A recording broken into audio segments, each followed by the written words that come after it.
It is Tuesday, February 25th, 2025, and the Trump administration has identified the leakers inside DHS who've been leaking classified intel about these ICE raids to the press. Kristi Noem, not a woman you want to mess with. We're going to show you.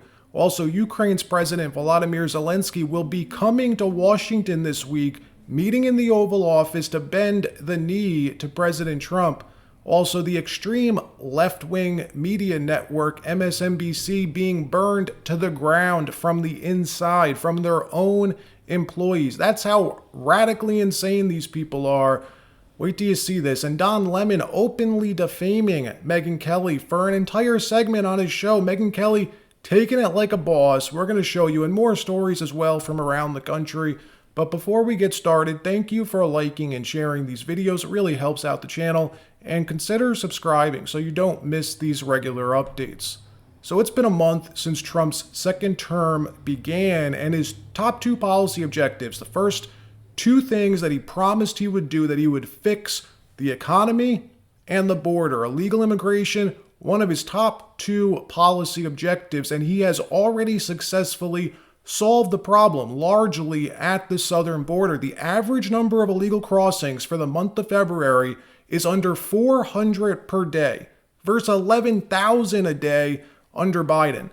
They're not messing around. President Trump tapping Kristi Noem as his secretary of DHS was a pretty big clue that this was going to be nothing like Trump 1.0. They are deadly serious about solving this problem. Kristi Noem, a badass lady. I wouldn't mess with her, announcing yesterday she has identified, captured, and now coordinating with Pam Bondi to file criminal charges on the leakers inside DHS, inside ICE, who've been leaking the details of these future ICE raids, telling Fox last night, we are utilizing all tools in our toolbox, including polygraphs, and flipping these political activists against one another, saying it's funny just how quickly they're flipping on each other. Watch.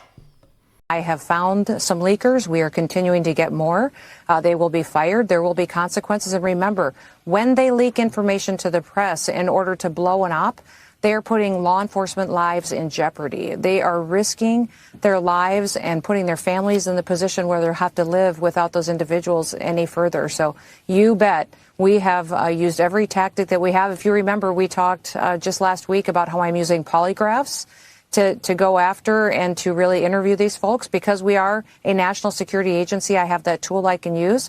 Also looking at their emails, looking at their communications. And it's amazing how these bureaucrats who have an agenda to stop the work that we're doing to bring safety to America, how they will sell each other down the river if it's just to protect themselves. So don't worry, I am doing everything to find these leakers and to get rid of them so that we can do our work and our law enforcement officers and agents can do it safely. And it's not only deportations, it's about setting the precedent that we take border security seriously, that entering the country illegally isn't some meaningless crime, but that there will be consequences, going as far as converting Guantanamo Bay into a prison to hold the worst, most violent and dangerous illegal aliens, which they're doing.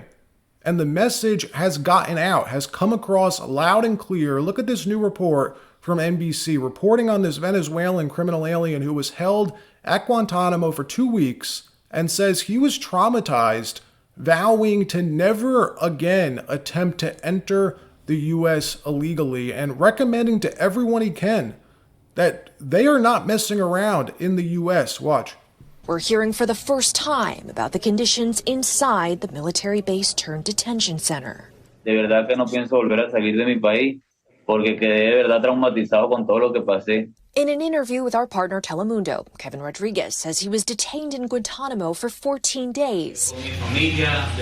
Now reunited with his family in Venezuela, he recalls spending days stuck inside a dirty 9-by-6-foot cell with little food, losing 9 pounds in 2 weeks. Habían hasta telaraña, estaban en muy mal estado esa celda. Eso era lo que más me preocupaba, cuánto tiempo iba a estar ahí, cuánto tiempo iba a estar mi familia sin saber de mí. This is part of our plan to make sure that we're protecting America. The new news comes less than a month after DHS Secretary Kristi Noem announced on Fox and Friends that the administration was revoking temporary protected status for more than 600,000 Venezuelans in the U.S. Guantanamo Bay being used now to house the worst of the worst, gang members. That's who they're putting there, members of Tren de Aragua, the most vicious, violent gang in North and South America. I can't even say on this channel what they do, what they require new recruits to do. It's disturbing. That's who the Trump administration and Kristi Noem are sending to Guantanamo Bay. And how? By the way, how did the U.S. become littered with Tren de Aragua? This gang was based in Central and South America. How did it spread inside our borders? Well, we're now learning the truth. Venezuelan President Nicolas Maduro surrendering to Donald Trump this week, publicly exposing, claiming that the Biden regime is directly responsible for this. Watch. President Donald Trump requests the reports from the last 4 years from the FBI and DEA offices in Colombia so you can see President Trump, who funded, who moved, who directed the infamous Tren de Aragua, who brought them to Colombia, who brought them to the United States, and ask for the truthful reports. So you know that here in Venezuela, we defeated, dismantled, and eliminated that criminal group, a violent one that was intended to be used from Colombia with deep ties to the former Biden administration to bring terrorism to Venezuela. And another story, President Trump announcing yesterday that we are close, very close to a deal in Ukraine, hinting that he expects President Volodymyr Zelensky to be meeting with him in the Oval Office this week to ink the agreement, telling reporters yesterday it looks like we're getting very close. The deal is being worked on. I think we're getting there. We're very close to getting an agreement where we get our money back over a period of time. In fact, he may come in this week or next to sign and ink the deal. Watch. It looks like we're getting very close. The deal's being worked on, and we're, I think, getting very close to getting an agreement where we get our money back over a period of time. But it also gives us something where I think it's very beneficial to their economy, to them as a country. But you know, we're in for $350 billion. How we got there, I don't know, but that's a lot of money, a lot of money invested, and we had nothing to show for it. And it was the Biden administration's fault. The Europeans are in for about $100 billion, and they do it as in the form of a loan.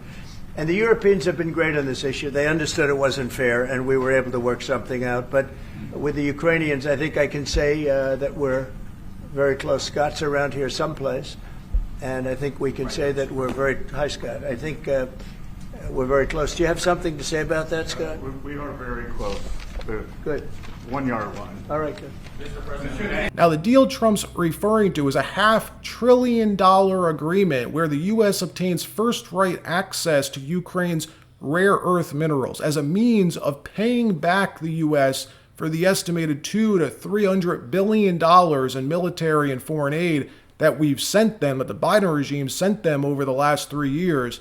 That's a pretty good deal. At this point, Ukraine's lost the war. Whether Europe wants to admit it or not, they've lost. If Trump can get us our money back, end the killing, keep the land borders at least where they're currently held without any more bullets flying, I'd say he deserves the Nobel Peace Prize.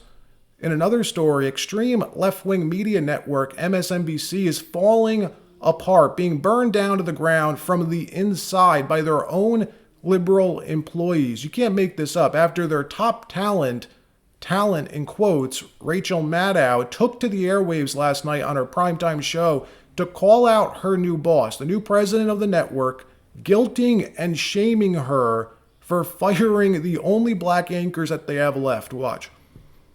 An even bigger programming change is at 7 p.m. Eastern, where Joy Reid's show, The Readout, ended tonight.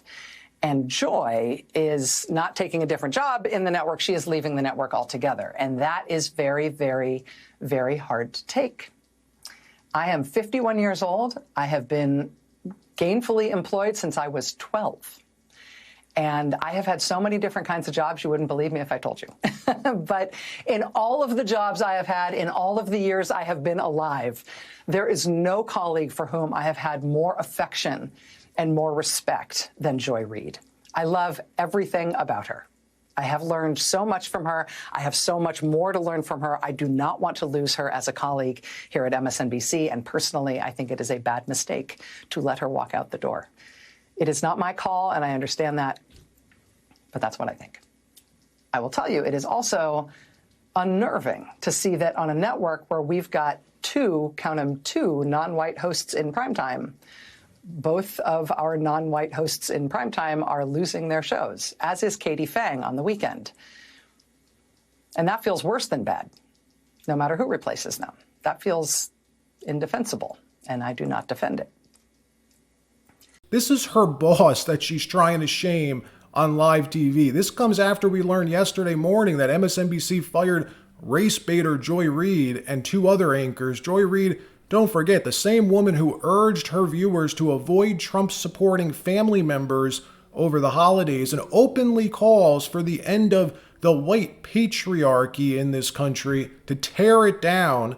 This was Joy Reid telling MAGA to stop crying and wipe your own tears. How the tables have turned, watch. No fair. My body, my choice. Well, here's an alternative thought. Make your own dinner, MAGA. Make your own sandwiches. Wipe your own tears. Troll amongst yourselves with Elon and leave us alone. You got your heart's desire, the president you dreamed of, and worship instead of Jesus. And this time, you didn't even have to storm the Capitol, smash the windows, or try to kill police officers or issue death threats to poll workers. See? You did it just by voting this time. Congrats. You got your way. And he even got away with breaking the law. Yay. My show had value, and that, I'm sorry, that what I was doing had value.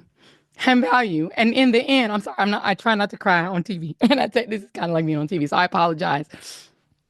And then it mattered. I see Karen is there, and she's been texting me as well. And so what I will just say is that in the end, thank you. And look, we don't like to kick people when they're down, but this woman has done everything in her power to stir up racial animus in this country for years. A menace.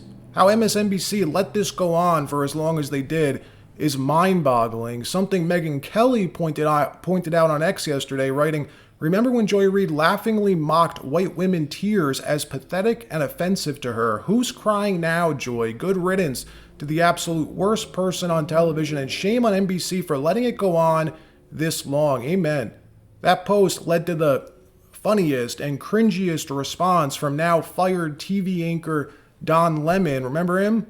It seems like all these race hustlers are finally getting what's coming to them, all out of jobs suddenly. Don Lemon no longer on CNN, but still carrying on his neoliberal anti-white messaging on his private show. Watch as he defames and slanders Megyn Kelly. Clear-cut slander. Watch. So let me just say to Megyn Kelly, in my 30-some years as a journalist and my 50-some years as a person of color, go fuck yourself. Okay?